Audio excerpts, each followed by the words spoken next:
For Honor allows players to gain access to feats that are as unique as the heroes that use them. Those feats are often so impactful that they give heroes a secondary identity in modes where they can be unlocked. Think of Griffin, who becomes a supporting hero with his feats, while still maintaining a high risk, high reward playstyle with his kick bash mix-up. With For Honor's shift to rework certain very old feats to meet the newer standards of effectiveness, I wanted to use this time to present some of my ideas to not only modernize, but also give a spin on very outdated feats. I hope to not only give heroes other viable options, but also create new interesting play patterns. So let's start with someone who has been in the game for a very long time. Zhanhu. His fire playstyle seems perfect for someone who has been released around the time of Marching Fire. Yet, his main payoff just feels way too conditional. Zhanhu's fire playstyle basically just rotates around his second feat to apply burn, and his first feat to capitalize on it. Did this look cool?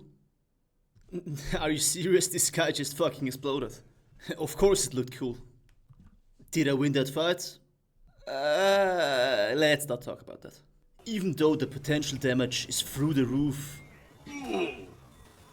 the setup simply is too situational, leading to most players choosing the longbow for its consistent damage over his very situational Fiery Breath feat.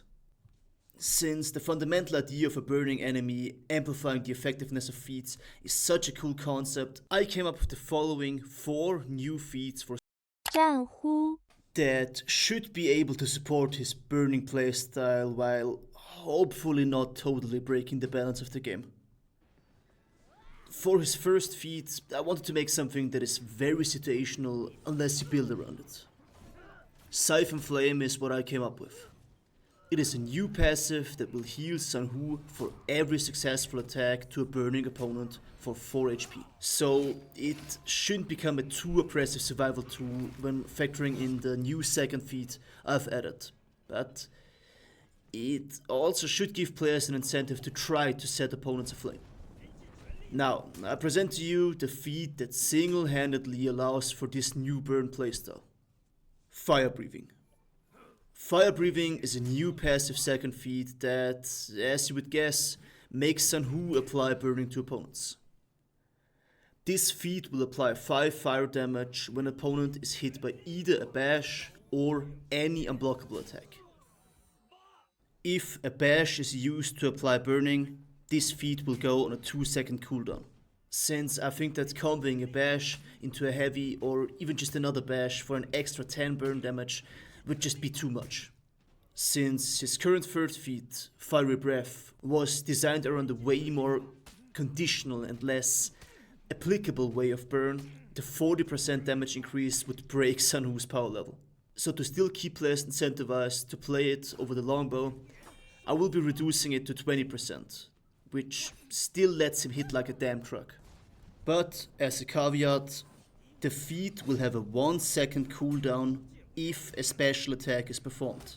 Since stacking the second feat to apply burn and then having the third feat immediately after bash to deal a whole 19 damage is just too much. So, with that being addressed, let's get to the feat that should be the least impactful one of the bunch. But I still like the idea. Fiery Death works similarly to the Fiery Tusk, meaning it's a projectile which damage and effect will be amplified by hitting a burning player. If a non-burning player is hit, it will deal 30 damage to the target, making it a way less lethal longbow. Targeting burning players is where the fun begins. If you successfully hit a burning player with Fiery Death, their entire burning damage will be dealt to them at once, and they will explode in a radius around them, setting everyone apart from them ablaze for 25 burn damage. These should work like an AoE projectile similarly to a weak Fire Flask, but with more setup and a somewhat lower payoff. Ash to Ash is the last feat that will finalize this burning playstyle. This new active 4 feat will give Zhanhu a burning weapon, making him deal extra fire damage with normal attacks. This feat is active for 15 seconds. Sounds boring. That's because that isn't everything, of course. Dealing damage to a non-burning player will refund 5 seconds of the active time, but it will not go over 15 seconds. For every hit on a burning player, this feat's cooldown, which I haven't mentioned will be 120 seconds, will be reduced by 5 seconds. These 4 feats should all be usable without making them into a best of the slot type of deal. Next up, I want to give someone that has received a little buff in the latest patch a little love. Kensei. Kensei should be this swordmaster, frontliner, head of the attack hero. Yet his feats don't really represent that. So I wanted to try to give him a new identity. Starting off, I did something that has never been tried before.